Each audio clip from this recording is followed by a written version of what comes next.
राधे राधे दोस्तों, जय श्री राम, जय शिव शंभू, पार्वती माता की जय हो। कैसे हैं आप सभी। और आज हरतालिका तीज है, जैसा कि आप सभी जानते हैं, और इसमें पूजा विधि हम पहले ही इसका वीडियो अपलोड कर चुके हैं और अब आपके साथ हम शेयर करने जा रहे हैं तीज की व्रत कथा, जो इस प्रकार है।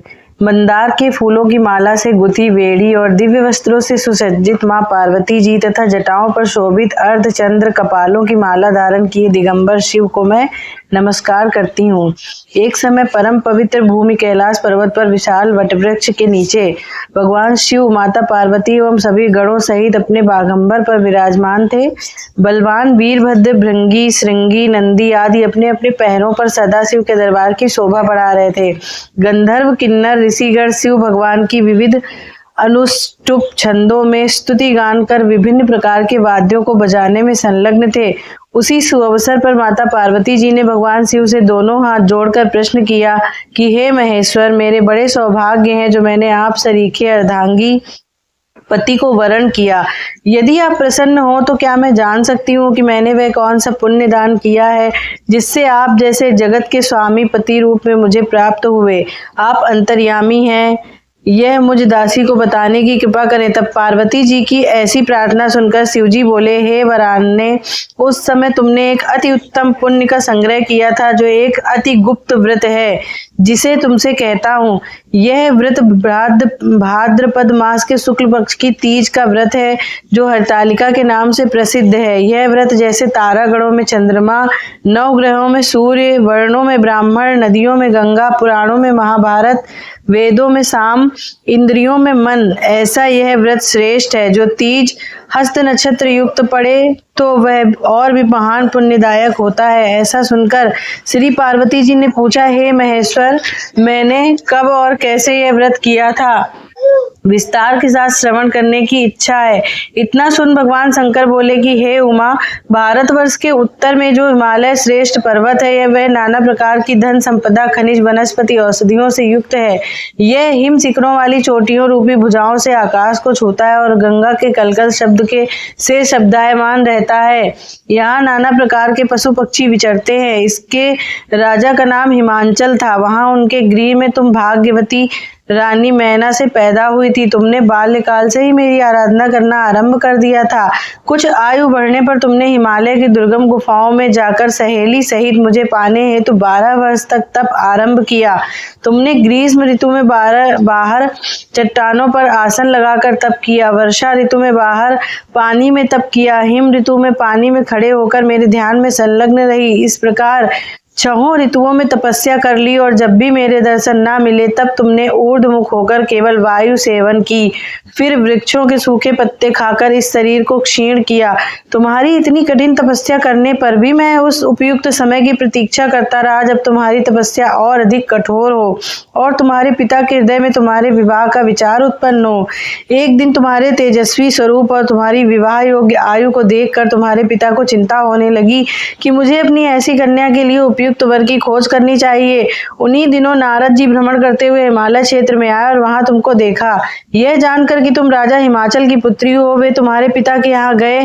राजा ने अति हर्ष के साथ महर्षि का स्वागत पूजन किया और उन्हें योग्य आसन देकर उनसे उपस्थित होने का कारण जानने को इच्छुक हुए। नारद जी की बातें तो सदा निराली होती ही हैं, तो उन्होंने तुम्हारे पिता से प्रश्न किया, आप बताएं, आपके मुखमंडल पर चिंता की रेखाएं क्यों हैं? राजा ने कहा, हे तपोधन, तुम मेरी पुत्री को देख चुके हो, मुझे उसके लिए योग्य वर की चिंता सता रही है। इस पर नारद जी ने तुरंत कहा, मैं अभी बैकुंठ से आ रहा हूँ। मेरी यदि आपको स्वीकार हो तो आपकी पुत्री के लिए बैकुंठ निवासी शेष साई भगवान विष्णु योग्य वर हैं। वे आपकी कन्या का वरण स्वीकार कर लेंगे। इस पर तुम्हारे पिता आनंदित हुए और बोले, यदि विष्णु जी को मेरी कन्या स्वीकार हो तो मेरा सौभाग्य होगा। मैं अवश्य ही अपनी कन्या उमा का वरदान विष्णु जी को करूंगा। नारद जी तो ऐसा सुनकर बैकुंठ वैकुंठ चले गए। इधर तुम्हारे पिता महाराज हिमाचल ने समाचार सुनाया कि विष्णु जी ने से तुम्हारा विवाह मैंने निश्चित कर दिया है। ऐसा सुनते ही तुमने महान दुख में अपने को पाया और पिता के चले जाने के पश्चात तुम अत्यंत व्याकुल हो विलाप करने लगी, प्राण त्यागने की बात सोचने लगी। जब तुम्हारी सखी ने तुम्हें इस प्रकार दुखी देखा तो कारण पूछा। तुमने अपनी सखी को यह वृत्तांत सुनाया और कहा कि तुम जानती हो कि मैंने कैलाशपति महादेव के लिए तप किया है और मैं उनको अपना पति मान चुकी हूँ, अतः मैं प्राण त्याग के अतिरिक्त और क्या करना चाहूंगी। तब तुम्हारी सखी ने तुम्हें सांत्वना देते हुए कहा, देवी तुम प्राण त्यागने की क्यों सोचती हो, मैं तुम्हें ऐसे स्थान पर ले चलूंगी जहां आपको आपके पिताजी अथवा कोई अन्य खोज न सकेगा। वहां तुम तपस्या में तब तक लीन रहना जब तक कि महेश्वर प्रसन्न ना हो और तुम्हारा वरण न कर ले। इस प्रकार सहमति बनाकर तुम अपनी सखी के साथ नदी के तट पर एक गुप्त गुफा में प्रवेश कर वहां मेरे नाम की तपस्या करने लगी। भाद्रपद शुक्ल की हस्त नक्षत्र युक्त तृतीया को तुमने उपवास रखकर बालू से शिवलिंग की स्थापना की और पूजन कर रात्रि जागरण किया। तब तुम्हारी तपस्या और व्रत पूजन से मैं आंदोलित हो उठा और मैंने तुम्हें प्रकट हो दर्शन दिया और तुमसे वरदान मांगने को कहा। तब तुमने लज्जा युक्त हो अपने सिर को झुकाए कहा, आप सब जानते हैं यदि आप मुझसे प्रसन्न हैं तो मुझे अपनी अर्धांगिनी रूप में स्वीकार करें। तब प्रसन्न हो मैंने तुम्हारी मनोकामना की पूर्ति करना स्वीकार किया और कैलाश लौट आया। इधर तुम्हारे अपने घर से इस प्रकार बिना कहे चले जाने से पर तुम्हें बहुत खोजा गया, घर घर और वन में बहुत ढूंढा गया, किंतु तुम्हारे न मिलने पर राजा हिमांचल कहने लगे कि हमारी कन्या को कौन सा देव दानव गंधर्व किन्नर कहाँ हर ले गया है। तुम्हारे पिता तुम्हें कहीं न पाकर और भगवान विष्णु के साथ तुम्हारे विवाह का वचन भंग होने की चिंता में दुखी हो एक बार तो मूर्छित हो गिर पड़े। इधर तुमने अपने व्रत अनुष्ठान की पूर्ति होने पर व्रत का पारण किया, समस्त पूजन सामग्री को नदी में विसर्जित कर स्नानादि किया। उसी समय तुम्हारे नगर निवासी मंत्रीगण पिता हिमांचल के साथ वहां आ पहुंचे और तुमको सखी सहित पाकर प्रसन्नता को प्राप्त हुए। वे तुमसे लिपट कर रोने लगे और बोले, उमा तुम बिना बताए इस भयंकर वन में कैसे चली आई जहां सिंह व्याघ्र सर्प भालू हिंसक जीवों का निवास है, यहाँ तुम कैसे अब तक रह सकी। चलो अब घर चलो, देखो तुम्हारी माता आदि तो सभी तुम्हारे इस प्रकार चले जाने से दुखी हैं। यह सुनकर तुमने कहा, पिताजी आपने जो मेरा विवाह विष्णु जी के साथ करना स्वीकार किया है इससे मैं इसी वन में रहकर अपने प्राण विसर्जन करूंगी। मैं सदाशिव शंकर को अपना पति मान चुकी हूँ और उन्होंने भी मुझे वरण करना स्वीकार कर लिया है, अतः हे तात मुझे घर चलने को मत कहो। ऐसा सुनकर महाराज हिमांचल दुखी हुए और बोले, हे पुत्री तुम शोक मत करो, मैं तुम्हारा विवाह भगवान विष्णु के साथ कदापि नहीं करूंगा और तुम्हारा अभीष्ट वर जो तुम्हें प्राप्त है उन्हीं सदाशिव के साथ भी तुम्हारा विवाह करूंगा। अब घर चलो। इतना सुनकर तुम खुशी खुशी अपनी सहेली के साथ नगर में गई और अपनी माता तथा सहेलियों से मिली। सभी और आनंद और प्रसन्नता छा गई। एक शुभ मुहूर्त में वेद विधि के साथ तुम्हारे पिता हिमांचल और माता महारानी मैना ने हमारे साथ तुम्हारा विवाह कर दिया।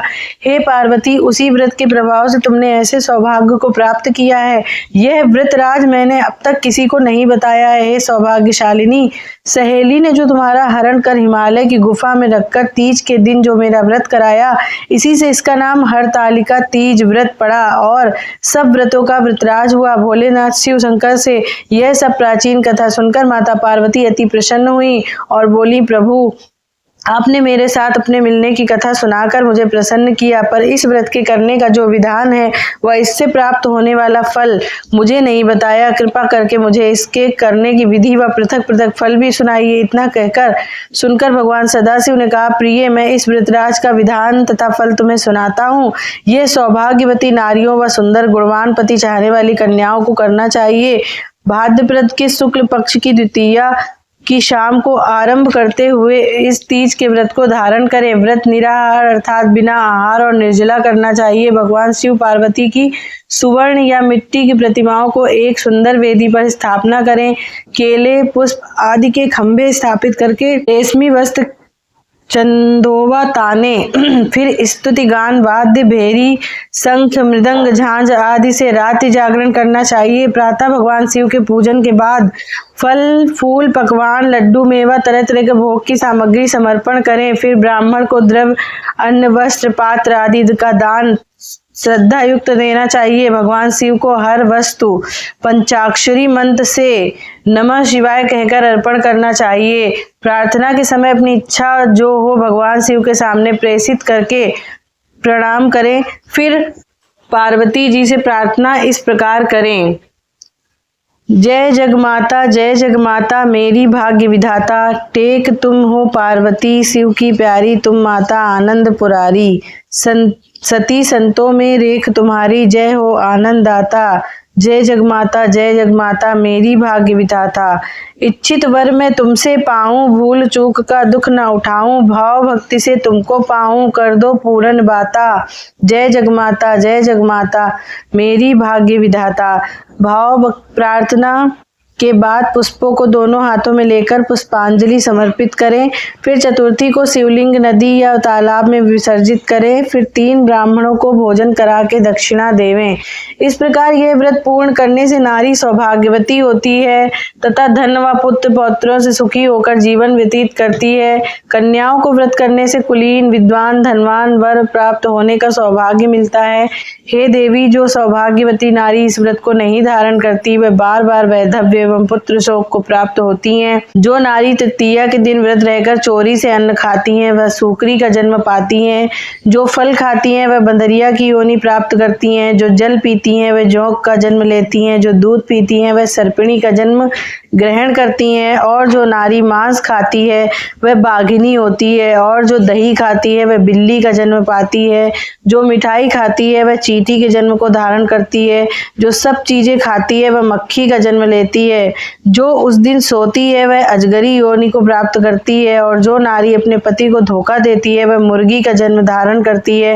हे उमा, जो इस व्रत को श्रद्धा विधि से धारण करती है वह मुझ सा पति प्राप्त करती है तथा दूसरे जन्म में तुम्हारे समान स्वरूपवान हो करके इस संसार में उत्तम धाम एवं सुख भोग को प्राप्त करती है। इस व्रत के करने के बाद नारियां शिव लोक वासिनी होती हैं। बोलो शंकर भगवान की जय, पार्वती माता की जय। आप सभी को तीज व्रत की कहानी कैसी लगी कमेंट में हर हर महादेव जरूर लिखें। फिर मिलते